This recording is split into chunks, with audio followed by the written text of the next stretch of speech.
Uh, Today I'm going to be presenting about object-based reasoning in visual question answering.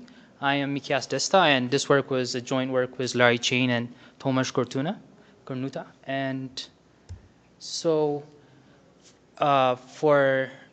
today's machine learning methods can recognize and detect objects with a remarkable accuracy. However, we're still in a long way from achieving general intelligence. And to achieve general intelligence, our machines have to understand common sense. And the first step towards common sense is that our machines have to understand the relation between objects. And this will lead us to visual question answering, or in short, VQA. So the goal in VQA is to answer questions from an image expressed in natural language. And here we have the fundamental blocks of a VQA system.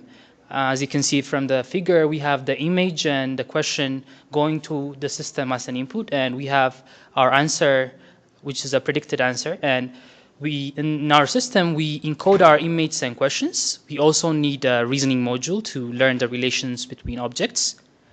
And one of the reasons we also chose VQA is that it's AI complete. So we used the CLEVR dataset to tackle the VQA problem. So CLEVR stands for Compositional Language and Elementary Visual Reasoning. It consists of 100,000 images and close to 900,000 questions. It also consists of 96 classes, which are characterized by shape, color, material, and size. And it also has 5 classes of tasks. Why CLEVR? Because its information is associated with each image is complete and exclusive. Oops.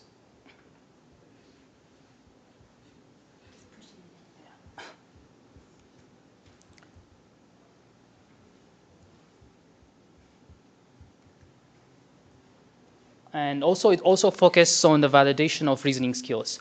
Here in our model, we hypothesize that using abstract facts extracted from an image facilitates reasoning. And as you can see, we have our image and questions as an input to our system, and we encode our image using object detection. We used faster RCNN for our object detection, and we also encode our objects based on their characteristics.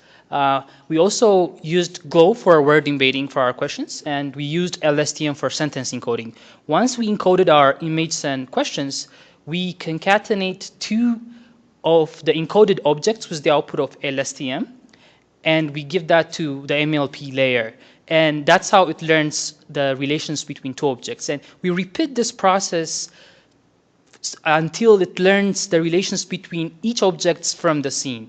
And then again, we aggregate those relations, and we pass that through another 3 layer of MLP. And then finally to a softmax layer so that it can predict the answer. Here are our results from our model.